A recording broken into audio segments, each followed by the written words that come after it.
yatim piatu atau rumah jompo, ya. Jadi AM Grand Vision itu udah kita istilahnya tuh sharing, punya pemikiran bahwa kalau sudah kaya kita mesti kontribusi ke orang lain. Itu baru menarik, ya. Oke.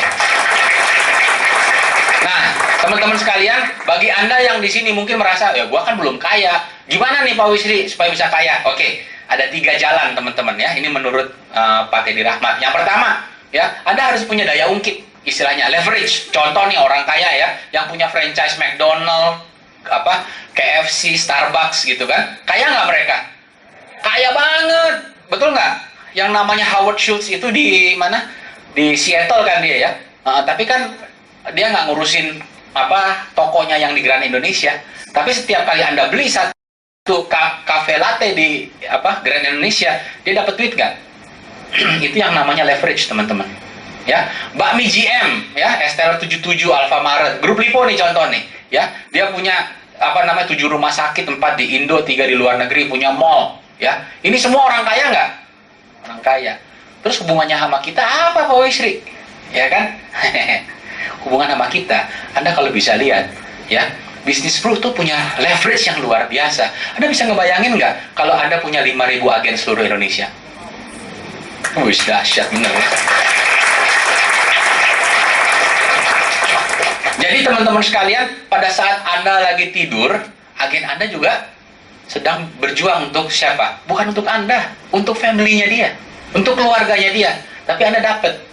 Mungkin, tapi memang nggak gede, 3%, 6%. Tapi dapat nggak? Itu leverage namanya, teman-teman. Ini luar biasa banget.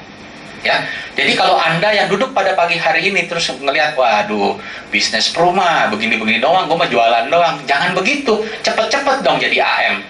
Anda akan dapetin ini, ya. Nah, jadi pertanyaannya, apakah saya punya impian menjadi orang kaya, ya? Kalau Anda nggak berpikir jadi orang kaya, ya apa boleh buat, gitu ya. Dengan mengelola satu bisnis tanpa modal, tapi potensinya raksasa, ya. Jadi kalau misalnya Anda sudah bisa lihat ini luar biasa. Ini yang pertama, ya. Yang kedua, ya, caranya adalah kontrarian, ya. Kontrarian itu melawan arus, teman-teman, ya. Warren Buffett itu membeli saham pada saat semua orang jual, dia beli, gitu loh. Terus ini susah banget namanya, Ingvar Kamprad, bukan Kampret ya, Kamprat ya. Nah, pendiri dari IKEA waktu itu berani memutuskan untuk merakit produknya di Polandia. Nah, ini permasalahannya sekarang nggak ada masalah. Kalau dulu masalah, teman-teman. Kenapa? Karena memang harga di Polandia, harga buruhnya cuma 1/4 dari Swedia. Tapi dia menghadapi persoalan besar. Setiap kali dia ke Polandia, di belakang dia ada CIA yang ngikutin. CIA itu adalah mata-mata agen rahasia dari Amerika. Wah, ini orang komunis nih, diikutin. Terus dia beresin pabriknya. Balik ke Swedia, kan dia negara Swedia kan? Nah, begitu dia balik ke Swedia, orang CIA-nya bilang, oh, ya, ternyata dia aman, nggak apa-apa. Orang KGB-nya, KGB dari Rusia, mata-mata Rusia ikutin dia lagi. Ya kan? Wah, ini bahaya nih, orang ini nih. Dari sono ke sini mau ngapain dia? Mau ngajarin ilmu kapitalis nih, bahaya nih katanya, gitu kan? Nah, setiap hari hidupnya diikutin oleh mata-mata. Enak nggak sih? Nggak enak banget ya. Tapi itu dia lakukan, teman-teman. Jadi sekarang tidak heran dia menjadi orang terkaya di dunia. Hubungannya sama kita apa, Pak Wisri? Lihat nih, ya. Bisnis pro itu nggak banyak orang mau jadi agen, tapi justru disitulah kita banyak berliannya. Contoh ya, Denny Utama Hartono nih, pendiri Provision. Pada saat Provision bangkrut, Prudential bangkrut, diitin bangkrut di tahun 2004. Ya, justru digenjot sama Denny. Dia justru menghasilkan tim yang besar dari waktu Prudential bangkrut. Saat itu dia menjadi Agency of the Year, menjadi the best, orang nomor 1 pada saat orang lain nggak mau ngerjain. Dia kontrarian nggak? Kontrarian.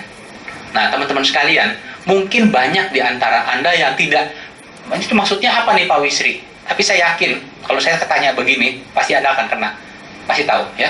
Ada nggak di antara Anda yang pada saat memulai bisnis ini ada yang ngomong begini, mau jadi apa? Agen Prudential. Aduh, udah banyak lagi. Tetangga gua agen, temen gua di kantor agen, istrinya juga agen, adiknya juga agen. Ada nggak? Banyak banget yang merasa sudah terlambat. Di tahun 2006, waktu saya mulai lagi, saya kan join kembali tahun 2006. Betul ya teman-teman ya? Ada teman saya bilang, Lu mah gelo katanya.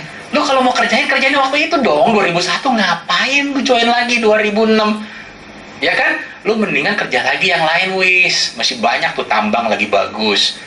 Aduh, saya bilang sama dia begini deh. Tambang itu perlu modal, saya bilang betul nggak? Kertasnya aja 5 miliar.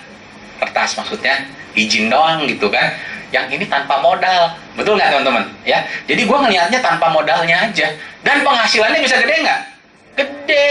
Denny itu 1 tahun $3 juta loh dia dapat. 3 juta US dollar itu, jangan main-main. Ya, jadi kerjanya dari kafe ke kafe.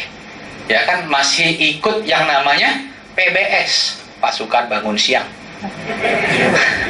Jadi maksudnya bangunnya setelah jam 10 juga nggak apa-apa gitu. Ya kan, coba kalau misalnya kita kerja atau kita punya bisnis yang lain, mungkin kita harus bangun pagi, betul ya teman-teman ya. Dan harus entertain orang apa, kita nggak usah sampai malam-malam. Ya, oke. Pertanyaannya adalah saat semua orang mengatakan bisnis Pro sudah telat, ya, sudah terlalu banyak agen, sudah banyak yang punya polis. Aduh, tetangga gua aja udah punya 8 tuh polisnya. Ya tetangga lu doang, yang lain mah belum, ya kan? Apakah saya malah mau memanfaatkan momentum? Sekarang kita lagi momentum lagi bagus nih. Apalagi ada BPJS. BPJS bagus nggak? Jawabannya harus bagus. Bagus banget. Saya bilang lah, lu harus ambil tuh BPJS. Kalau saya gituin. Tapi gua kasih tahu nih, BPJS tuh begini. Maksudnya kalau misalnya mau ke dokter mesti rujukan, mesti ke klinik dulu, ke dokter rujukan, masuk ke rumah sakit. Di rumah sakitnya kalau rame lu mesti nunggu. Nah, kalau lu nggak mau nunggu, mendingan masuk di Pro. Gitu. Yang ketiga, ya, cara menjadi kaya teman-teman. Yang ketiga, menabung. Nggak ada jalan lain, menabung, ya. Saving. Kiai Haji Hashim Musadi, ya, mantan ketua umum Nadatul Ulama, ya. Kita harus meniru nih bangsa dari Cina nih, perilakunya hemat, ya. Orang Cina itu pantang menghabiskan uang yang didapat. Lihat sekarang top milioner sekarang banyak loh dari orang Cina. Nah, pertanyaannya adalah, bisnis Pro ini banyak bantu orang nggak? Banyak. Jadi kita membantu orang menjadi kaya nggak? Nah, pertanyaannya, ini ada pertanyaannya nih. Ini untuk Anda semua, ya. Jangan sampai, ya, sebagai seorang perancang keuangan, Anda kan perancang keuangan, bagaimana saya mengelola manajemen keuangan saya pribadi. Jangan sampai Anda bilang, wah, mesti nabung nih, PAA bagus, gitu kan. Nah, Anda sendiri udah punya belum? Belum. Ya kan? Anda sendiri nggak nabung. Jangan sampai. Ya, Anda nih ya, kartu kreditnya kurang bagus nih, begini. Anda sendiri tiap bulan bayar cicilannya minimum payment. Waduh, itu bahaya banget. Karena saya pernah kerja di bank, teman-teman. Itu bagi kita nih, di bank, orang yang bayar minimum payment, itulah nasabah kita yang paling enak. Itu benar-benar duit. Asli itu duit datang dari langit tuh. Gampang banget itu duit. Asli. Jadi kalau Anda nih, yang kerja pada hari ini keras setengah mati membayarnya minimum payment, ya bertobatlah segera. Nah, jangan sampai saya hanya bisa memberikan nasihat tapi nggak bisa melaksanakan. Ya, bayar full aja. Oke? Nah, ada 3 pertanyaan nih teman-teman ya yang harus Anda jawab. Apakah mau mengelola satu bisnis? Income 5M sebulan itu di depan mata. Denny udah ngomong sama saya, ini mah 5M masuk nih Pak Wisri. Bagi saya sih, saya udah lihat nih 5M sebulan, saya udah lihat. Ya, seorang Denny. Ya, kemudian di Singapura sama Malaysia udah ada soalnya, ya, yang segitu ya. Apakah saya memanfaatkan momentum saat ini? Dan bagaimana mengelola manajemen keuangan secara pribadi? Ini pertanyaan untuk Anda semua. Ya, kalau Anda merasakan yes, saya mau, ya. Kemudian yes, saya mau, dan yes, saya bisa. Ya, harusnya Anda sudah punya mental untuk jadi orang kaya. Mental, ya. Tetap harus dibayar dengan keringat dan kerja keras. Oke? Nah, teman-teman sekalian, bagaimana caranya? Saya kasih tips beberapa caranya. Nomor 1, teman-teman, harus punya impian pribadi, bukan impiannya leaders. Kebanyakan dari kesalahan agent adalah, Der, gue mesti ngapain, Der? Menurut lo, gue bagusan double star club atau star club? Atau no club? Kalau gue sih disuruh sih no club. Ya iyalah, katanya kan santai gitu kan. Nah, kalau Anda berpikir seperti begitu, Anda nggak akan sukses. Justru Anda harus punya impian. Saya harus menjadi PCC karena ini. Teman-teman sekalian, menurut Anda uang penting nggak? Yes. Saya bilang nggak. Serius. Makna dari uang itu bukan uangnya yang penting, tapi uangnya dibikin sebagai apa, itu yang jauh lebih penting. Artinya, makna dari uang itu 10 juta, 20 juta nggak ada bedanya. Tapi kalau Anda 10 juta itu bisa berubah menjadi susu, berubah menjadi dana pendidikan anak, berubah menjadi obat untuk orang tua Anda, itu bermakna sekali itu uang. Tapi kalau 10, thank you.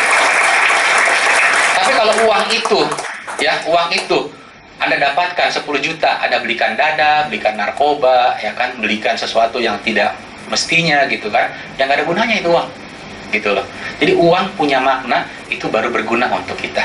Ya, jadi teman-teman sekalian, Anda harus punya impian, ya. Yang kedua, ya, Anda harus punya attitude yang baik. Nah, ini juga nih, saya seru banget nih. Setiap kali saya ketemu sama agent baru, itu kalau nanya, saat itu minta jawaban. Karena ping, sebel juga saya, ya kan? Tapi begitu saya kasih sesuatu, saya tanya gitu kan, siang ini kita ada makanan ini A, B, C, lu mau gue orderin yang mana? Dijawab aja kagak, nyebelin kan? Anda jangan